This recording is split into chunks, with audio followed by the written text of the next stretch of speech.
Oh no. Okay. Oh my God, that scared the bejesus out of me.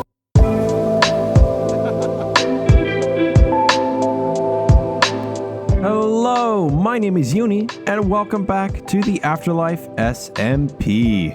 Now you've caught me on moving day. I am getting every single bit of blocks that I have out of my original storage area. We're taking all the blocks that we have stored and bringing them over to our new storage area up across the ridge here. Now, if you're new to the channel or the SMP series, this place is filled with so many talented builders. We have the best community, in my opinion. And I mean, for example, just look at my neighbors. We got Night Fox with his airship base. We have Skunk with his illustrious castle. And then we have my base right here, which is a geologic wonderland of a national park. I mean, just look at this. I am so proud of this place. We have the visitor center, where I initially thought I was going to be putting all of my items underneath, but we decided on last episode to make a hidden storage underneath this tiny little tent with loads and loads of random chests and storage opportunities. I've got a bunch of cobble here. We're going to take it and probably just toss it in one of these stacks of chests. And I'm going to be spending all day today just going through this on my own time, of course. I'm not going to make any of you go through any of this because, trust me, it's mind melding. I'd probably be a pancake after this. Pancakes. I want pancakes now. Is anyone else feeling hungry all of a sudden? For the sake of entertainment, of course, we're going to be going back up to do a little bit of landscaping and maintenance on this national park. I want to establish a system of trails and boardwalks around this place. And one of my visions is to have boardwalks going all the way across here, coming back down to the back entrance of our wraparound porch on the visitor center. Kind of a lot to do, and not much in the terms of a mega build, but just a lot of paths and a lot of busy work. But speaking of busy work, I need to make a farm. Now, if you've ever watched my videos before, you'll know I am very opposed to making farms. Not because I'm a snob about it. I'm just lazy. And, well, all right. Truth be told, I'm actually just really bad at making farms. I'm a little self-conscious, I'll admit. And just, you can skip past this part. You don't have to watch it. I don't see you skipping past yet. You're not going to watch it, are you? If we just pop in through here, we can see there is a massive void, and I see the potential for an AFK farm. So while we're just hanging out, building around this area, working on our paths, we will have the ability to just passively make a load of, I'm going to say bamboo, because I have a project I am working on in secret. And I don't want anyone quite knowing what it is yet, but I need a lot of bamboo. That's all I want to say.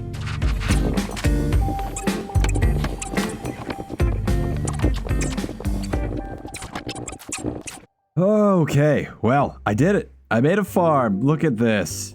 Isn't it gorgeous? I definitely didn't have to reroute all the hoppers like 5 or 6 times, but you know what though?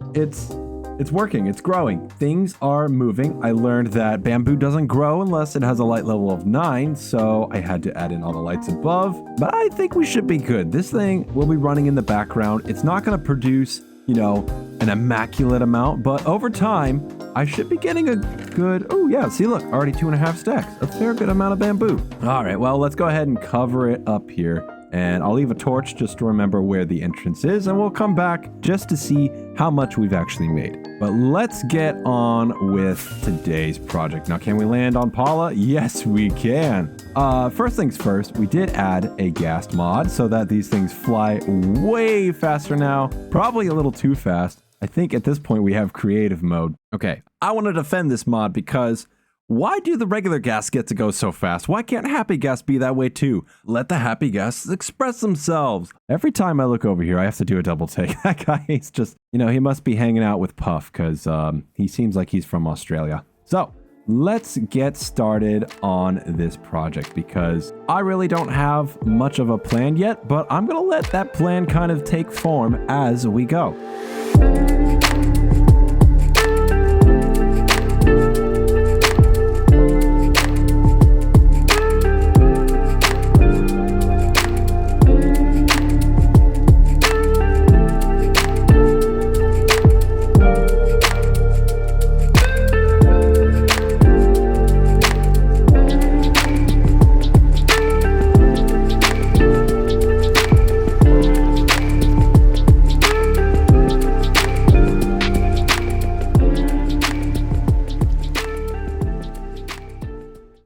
I almost completely forgot about this tunnel. It goes all the way back to spawn right behind me. But with all the work that we've done, now we can go back to spawn by foot if we want to. I've extended the path out all the way to the water line. We took Skunk's design of pathing all the way over to our campsite. And if we walk its length up to the park, there is a brand new sign in the style of a national park sign, I guess. You can get your photo ops right next to it for the whole family to enjoy, and then enter in off over to where we've created all of our pathways for the environment.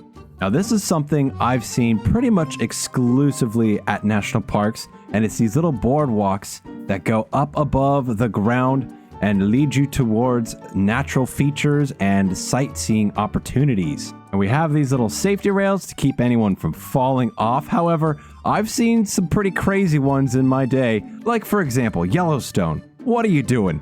Why do you have these giant platforms with no safety railing whatsoever next to a bunch of like mud pots and 1,000-degree scalding hot geysers and hot springs? It's insane. Okay, but seriously, I mean, what the heck is going on here? There's nothing keeping you from falling in. I used to have nightmares about this stuff. And my mom said, hey, guess what? We're going back to Yellowstone. Oh, Mom, please don't make me go back there. I'm only 7 years old. That water's from the depths of hell. Don't go to Yellowstone if you have bad balance, because it is so easy to just step right off into the scalding hot water. But this place is pretty benign. And in fact, the reason we have these platforms is to protect the biodiversity below. So in most cases, national parks have a lot of species and local microbiomes, meaning all the soil and the grasses and mosses below. So we've got these to keep that safe from people's trampling feet, and it also gives us a good way to walk up to the really cool things like this waterfall, which kind of just disappears into the ground. Oh, my favorite part of the day, I mean, I guess you could say night, is coming up, which is the nighttime.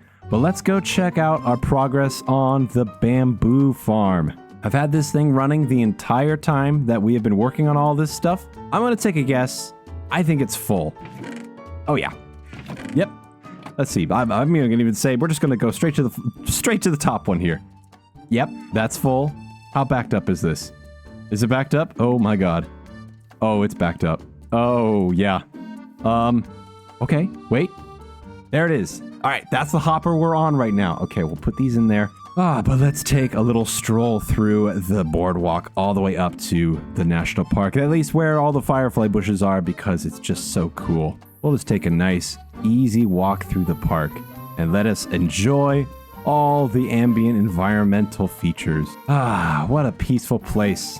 I don't think there's any sort of shenanigans that could ensue to where we would have to worry about our well-being and safety, right? You're really setting me up for this one. Well, no, I've actually got nothing to say. Well, let's just keep going. Wow, it has been quite a while since I've been to spawn. It feels like it was just yesterday when all the elytras were being sold for gold. Now they're back to diamonds, unfortunately, and I can't buy them all up with our Dogecoin. But I have to pay a visit to Night Fox's scaffolding shop once again for our future project. I just want to make sure I have enough supplies. So let's see, 1 diamond per 2 stacks. All right, let's just put these diamonds in here. I believe it should be about 13 because there were almost an entire full... Actually, there is a full shulker box here of scaffolding. Perfect. Okay, well, thank you, Night Fox, for your shop. This is actually really good, and it's going to help me out with my final project, which is still a secret. Shh. And I promise I won't string you along anymore. All right, but now I just want to check up on my shop. So let's go check the candles first, just to see how things are going. Okay, what's inside the box? Ooh, okay, we got 6 diamonds. Someone's been needing some candles. Now I'm curious to see what we got from our TNT shop inside the mall. Kind of feel like we hit our peak when Puff bought everything from our shops. There's no topping that. I can tell you now, it feels like I'm just getting drip-fed all these little crumbs of profit from all of my shops. And what is this? Oh no, okay. Oh my God, that scared the bejesus out of me. But something is hooked up to my TNT. Who could have done something like this? It's very devious. Oh, please don't tell me.